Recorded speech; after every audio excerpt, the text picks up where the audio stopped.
আপনারা যারা যারা বলেন যে বিজেপি বহিরাগত, বিজেপির আসল প্রতিষ্ঠাতা শ্যামাপ্রসাদ মুখার্জি তিনি একজন বাঙালি ছিলেন এবং যে তৃণমূল দল যার থেকে উৎপত্তি কংগ্রেস, সেই কংগ্রেসের প্রতিষ্ঠাতা ছিলেন একজন ব্রিটিশ যার নাম অ্যালান অক্টোপিয়ান হিউম। সকলেই আপনারা জানেন। কংগ্রেস প্রতিষ্ঠা হয়েছিল 1885 সালে। 1885 সাল থেকে 1947 সালে যে ভারত স্বাধীন হয়, মানে এই লং টাইম। কিন্তু বিজেপি রাজনৈতিক দলটা প্রতিষ্ঠিত হওয়ার আপনারা দেখতে পাবেন মাত্র 32 বছরের মধ্যে কেন্দ্রীয় সরকারে বিজেপির হাতে চলে এসেছে, বা তারও আগে ছিল শর্ট টাইমের জন্য হলেও।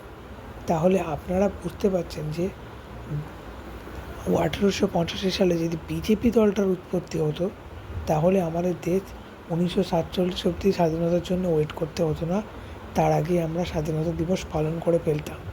তাই বাংলার মানুষকে বলবো, উন্নয়নের স্বার্থে এই যে আপনার বাড়ির ছেলেটা বা মেয়েটা কেউ না কেউ একজন দেখুন গুজরাটে রয়েছে, কারণ জামাই থাকলে মেয়ে আছে অবশ্যই, আর ছেলে থাকলে বৌমা আছে।